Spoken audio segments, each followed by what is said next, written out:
Good afternoon. How is everybody doing? For those of you who may not know me, my name is Renarda Joy, and I also go by RJ. I help motivated investors take the money that they've earned to create more revenue. Now, if you're just joining us, I want to welcome you. We just wrapped up a series a couple of weeks ago where for 30 days I shared with you tools, tips, and insight for those of you who are new to wealth building through real estate investing. So I wasn't sure what to do for our next series, but you guys told me, I heard you loud and clear. You said you wanted to understand more about the real estate investing landscape. So that's what we're going to do. We're going to go through different case studies because if you're anything like me, there's nothing like having a real life scenario to actually understand, to lock in the learning, right? So we're going to be able to get thought provoking issues. You're going to be able to insert yourself to figure out what would you do if you were in that scenario. And we're going to learn some terminology. We're just going to dig deep with different case studies. But before we get into that, let me go over some real estate news. So, for a lot of you, you know we're in inflation. You see it at the gas pump. You definitely see it with household common goods that you buy. And there's a housing bubble that's looming, right? But I can assure you it's not going to look like 2008 for those of you who remember 2008. There's a couple of reasons why. One, then in 2008, the buyers, they were using 7% of their discretionary income, right? Whereas today, buyers are only using 3% of their discretionary income, which tells me buyers are now smarter, right? They're getting educated. And again, if you're new, you'll hear me say this all the time. I'm a big proponent on education because when you educate yourself, guess what? You mitigate the risk. So another reason why I don't feel like we're going to have a repeat of 2008 is a lot of those shady subprime lenders, they've now been outlawed. So you don't have to worry about those type of loans. And then, you may hear some economists give predictions of, the market is going to correct itself. The first thing I will tell you is the predictions that they're giving, they're basing this off of historical data. You can do the same thing.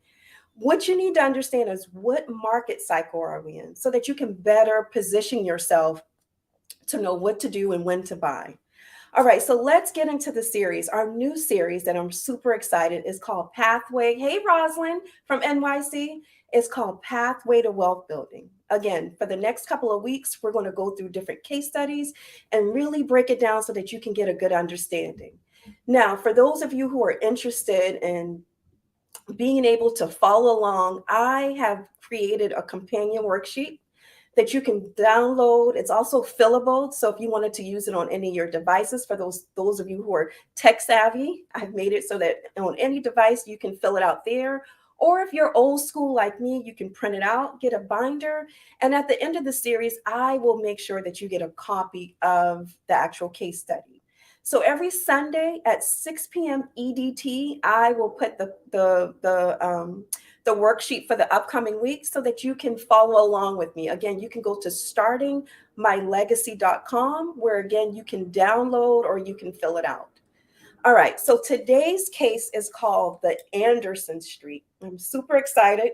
So you guys know I'm going to be doing a lot of reading because I have to put on my readers, but let's get going. So the guy that we're going to be talking about, his name is Leonard. And he's been searching for some small income producing property that he wanted to invest. He worked in a particular area, and in that area, he decided that he wanted to get some investment properties in that area, which tells me that he knew the area, he studied the area, and the area was close proximity to where he lived. I tell my clients all the time, especially for your first property, you should get it close to home. Don't make the mistake that I did. When I got my first property, it was 45 minutes away, which was too far because what if the tenants called me in the middle of the night? What if there was traffic? That means that 45 minutes. And I can tell you some days that 45 minutes was an hour and a half. So it's good. Going back to Leonard, he saw an area in where close to where he worked that he was interested in buying. And he grew up in this area, so he was familiar with the area. And that's another thing. In addition to finding a property that's close to where you live, You want to become like the mayor of that area, right? What do I mean by that? You want to be the ears and the eyes of that area. You should know everything that's going on with the infrastructure. Is there going to be like a new water system? Are they opening up the highway? Is there new jobs? What development is coming up in the area? And a lot of times you can go down to your city to figure out what's the next 5, 10, 15, 20-year plans. And can I tell you that's free? They're doing the hard work for you because a lot of times they've hired third parties to actually do the research. So now you can, you got to do the work, but at least you don't have to pay for it. So that's another good thing. You want to become the mayor. I remember when I picked an area, it was called Woonsocket, Rhode Island, weird name, but I became the mayor of that area. I started going to local diners. I went to, they didn't have meetup groups back then. I'm dating myself. But there were definitely a lot of different groups that I could speak with seasoned investors to kind of get a pulse of what was going on in the area. That's something that you should do right away. All right, so let's keep going. So Leonard, again, he considered an area that was close to him, and a lot of his contemporaries and friends were renting apartments and purchased homes. So let me say this: I am a third generation investor. You may be the first one in your circle or even in your family to actually build wealth through real estate investing. It's okay. The one thing that you should do is find a community of like minded individuals that you can actually use as a sounding board, or so that you can have somebody to help hold you accountable or celebrate you while you're going through your milestones. It's okay if you're the first. Remember, we're all about creating a legacy here. And at every stage of your life, including building your wealth empire, you should ask yourself, is this part of the legacy that you want to leave behind? Okay, so moving on. Leonard considered paying rent to someone else a waste of capital building opportunity since he felt like this was building up somebody else's equity. So, what this tells us is Leonard's mindset. He understood, and a lot of you, the amount of money that you're paying for rent, depending on the market, you're probably mortgage ready. But in order to know if you are mortgage ready, you have to, one, start with the mindset. Are you ready for the responsibility? Which is why I would imagine you're here, so that you can educate yourself, right? But the next thing you can do is you can go to your local bank, you can go to your credit union, you can find a mortgage lender to actually speak to and find out if you are mortgage ready, or what do you have to do to position yourself. But it first starts in the mind.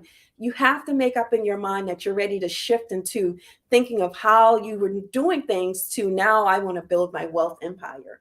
And when you do that, remember, you're not doing this as a hobby. You're creating this as a business. So you have to conduct it as such. There's different things that you have to actually have in place. And we're going to comb through that throughout the weeks. But let's just keep going. So Leonard wanted to gain experience in the real estate field. Again, he had his mindset already made up and he knew what he wanted to do. He was hoping to increase his return by managing and operating his property on weekends and after normal working hours. So that's a question that you have to ask yourself. How much time and when are you willing to invest into this? Some of you may need to sit down and make a priority list, right? Maybe you need to sit down with your family. Maybe you need to explain to them what you're going to be doing, and you need to decide how much time are you willing to dedicate to building your wealth empire through real estate investing. Are you going to only do it on the weekdays? Is it going to be 30 minutes? Are you going to do it on the weekends for an hour? Or is it going to be a combination of both? Is it going to be every other weekend? Again, sit down, write out your priorities, and come up with the game plan. This way you can stick with it. All right. So Leonard decided that he didn't have any real estate experience. However, he did have working knowledge of being a carpenter. So he was willing to put in some sweat equity with his property. Some of you may need to partner up with a seasoned investor, and you may need to sit down and figure out what other skills do you have that you can bring to the table to bring in some sweat equity. Really sit down, because a lot of you are super talented. Maybe you're good at organizing, right? Some of you are good at maybe like Leonard being a good carpenter. Maybe you're an electrician. Just really sit down and think about some of the skill sets that you can bring to the table. All right, let's keep going. So Leonard began to spend all of his evenings and weekends, again, so that he can get familiar with the area, which is what you'll do during that. After you create a priority of how much time you're going to dedicate towards this, then you need to figure out what are you going to do with that time, right? How are you going to get familiar with the area? Are you going to go to different groups? Are you going to drive around? Which is what I did. I drove around different days of the week, different times, different time of the year. I really wanted to get a feel for this area before I actually started investing. Okay, so Leonard, he obtained a copy of the US Census statistical data, right, which gave him demographic data. It gave him the age breakdown. So he knew if the tenants in that area were going to potentially be older tenants, or if they were going to be college grads who maybe didn't have jobs, or maybe it's going to be a young couple that's thinking about a starter place for them and their kids that they're going to start having a family. It also gave the educational background. It gave the employment, so he knew if his tenants were going to actually have jobs. It gave the marital status. Is this going to be a single community, or is this going to be a community full of individuals that were married? What was their income? You always want to make sure that your tenants can afford the rent. In a lot of states, they go by the 40 times the rent income to decide if you can actually qualify for the apartment. The last thing you want is to get a tenant that can't afford to pay for the apartment. I'll give you an example of how the 40 times the rent works. Let's say that your rent is $1,500 per month. Your tenant at a minimum should be making $60,000 because they still have to live outside of paying rent. They still got to pay for food, insurance, maybe childcare, discretionary income savings, whatever it is. They have to be able to have more than enough to pay for the rent so that they can handle some of the other expenses that it takes just for living, right? Then the length of stay. How long do most people stay in this area? Um, and what's the job forecast in that area? The reason why I picked Woonsocket, Rhode Island for me was because CVS was headquarters there. So I knew the executive, I knew the employees. They were going to definitely need some housing, and that was definitely going to be a viable area, and they weren't going to leave for a while. So those are things that you have to consider. For Leonard, most of the people in the area were single or newly married. Leonard also checked maps for distances to the city offices, shopping, cultural, entertainment centers, and he found that they were very close in proximity. Imagine you having an apartment building and it doesn't have a laundry facility, and there's not one that's close. What tenant, whether they have a family or if they're single, would want to rent from you if there's nothing close by to help them with their laundry? That's just one example. Being able to, a lot of adults, not adults, but young adults or older adults, sometimes they want to be close to transportation. Maybe they want to be close to different shops and eateries. Just these are just some of the things that once you study the area, you'll know what's close, what's attractive, what amenities are close. Okay, so again, Leonard studied the real estate section of the newspaper to get brokers' names and to get an idea of what they were offering and what was the market trends. That's another thing. Remember, I told you I found my first property through the newspaper. And Leonard was starting to build his dream team. And he understood that he needed to start with a broker. Maybe some of you may need to start with a lender. Doesn't matter which order, but these are different parties that you will have to add to your dream team. And when you're adding a realtor, make sure it's an investor-friendly realtor. If you have a realtor that specifically deals with first-time home buyers, it's a whole different ball game than a realtor that's used to dealing with investors. You're looking at properties from a different set of lenses. So make sure that you're looking at an investor-friendly realtor. Leonard found that Sunday's paper had the largest amount of section for real estate. He answered a couple of ads. He went to actually go meet them and to see what was the quality of the properties that they were offering. Maybe he got on some lists so that the realtors were sending him weekly updates of some of the properties as it hit the market. He also specifically visit those properties that advertise based off of what he was looking for. And what he found when he got there was the brokers, they wanted to know the type of property he was interested in. They didn't want to send him a two-family if he was only looking for a single family. But this is something that you have to decide, what type of property are you interested in? The brokers also wanted to know what was his price range, right? They don't want to send you a $600,000 property and you're only qualified for $300,000. Now there's a caveat to that. Just because you're approved for $600,000 doesn't mean that you have to spend the entire $600,000 because you're still on the hook. Let's say you have a tenant, which is your goal, so that you can get cash flow. Cash flow is what you end up with after you've paid for your expenses, the mortgage, the taxes, the insurance, maybe maintenance. And what's left over is cash flow. But let's say your tenant doesn't pay you rent this month or next month or a couple of months. Guess what? You're still on the hook. So if you have this large loan that you've taken out, well, your mortgage payment is going to also be large. So keep that in mind. Just because you're qualified for 600,000 doesn't mean that you actually have to spend the entire $600,000. Okay, so you need to know your budget. You have to understand what's your property type, and you have to pick, well, you should pick an investor friendly realtor. Okay, so the next thing is Leonard. He found one of these properties that the broker shared with him, and he decided to go check it out. And he was quite disappointed after looking at the house.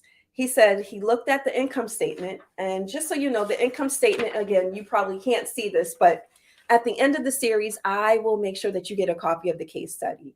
The income statement is similar to a profit and loss. It shows the income that's coming in, and in this case, it's the rents and the expenses that's going out. So Leonard, on the income statement that he was actually looking at, the expenses was real estate taxes, heat, electricity, water, insurance, maintenance, repairs, and management. These are just a few things that can be considered expenses. So after he looked at the expenses, he thought that the income statement was quite attractive, but when he got there, it was a totally different story. That's why it's important to actually go look at the property, and this just don't go by what somebody tells you. It's important for you to do the due diligence, because when he got there, he found out that this property was in a rundown state. It had tenants that was there, but they were living in a deplorable condition, meaning it was just a matter of the city coming down to condemn the place of it being it's not habitable for anybody to live there. He also found out that the way that the broker presented the property, that there would be a 20% return on his investment. However, they didn't make concessions for repairs, vacancies, or management fees. So he was really reduced to 3%. Now that's a 17% difference. There's difference. You have to understand actual versus performer. A lot of sellers will give you the performer, which is just their projections. You don't want projections. You want them to actually give you proof. Let me see, your rent roll. Let me see a certified rent roll. Let me see your leases so that you can compare apples to apples. I don't want what you're projecting that the rent should be. I want to know what you're actually getting.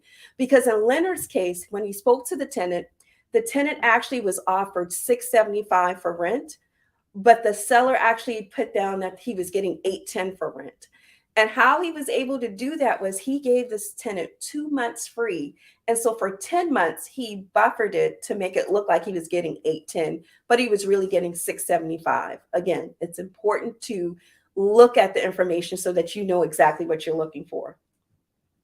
Again, if you're just joining us, we're on a new series. It's called Pathway to Wealth Building, where we will sit down and go over different case studies. And it's designed for those of you who have little to no experience or knowledge with real estate investing. I will show you how to actually comb through the real estate investing landscape. Okay, so let's keep going. And we're going over the case study today is called Anderson Street. Very, very, very interesting. And if you're just joining us, stay tuned. There will be a replay that you can go back and check out. So Leonard he understood that he needed to get a loan, and a loan is just a mortgage where he goes to the bank, and the bank is actually using the house for collateral based off of the value of the property. Most banks are only going to loan you 60 to 80% of the value of the property, which meant for the additional amount that he needed, either he was going to have to come up with it on his own, or maybe he was going to have to get creative to see if the seller would offer a finance, or he was going to have to actually take out a second loan. And a second loan is usually, which is a junior loan, it's usually a higher interest rate. And they usually are using your personal credit to be qualified for that second loan. And that can be pretty hefty for a lot of people. So just keep that in mind. Leonard soon learned with this property that a lot of brokers actually own the properties themselves, which was why it was so hard for him to get good quality properties, because he was actually competing with other brokers. They were actually sharing it with other brokers before they were actually sharing it with like a regular investor such as Leonard. So he understood that. So usually the properties as they were listed, the seller would be willing to pay 5% commission, and most, there would be a buyer's broker and a seller's broker, and they split the 5% that's typically paid by the seller. And again, they're not sharing this with the investors. They're just, maybe sometimes they're putting some of the properties on the market, and that's not uncommon either. So since there was considerable amount of investors that was actually interested in this area, that meant when a property came, Leonard had to move quick. Now, what I would say about that is never be forced into actually pulling the trigger fast. My suggestion is you start looking at properties. If you're interested in two families, start learning how to actually do due diligence, how to run the numbers.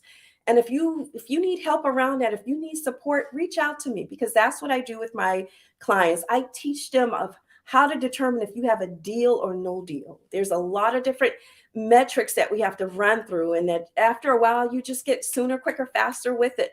But even with you having the knowledge, you should never feel pressured to buy any properties. Now, if you've missed this, again, you can go to startingmylegacy.com, where I have created a companion worksheet. And again, it's downloadable, or for those of you who are tech savvy, you can fill it out. And you probably can't see it, but it's just a couple of pages where you can actually follow along with the case studies. I will put it inside this particular website at startingmylegacy.com every Sunday at 6 p.m. EDT, where you can download and follow along with me. And at the end of this series, I will give you a copy of the case study.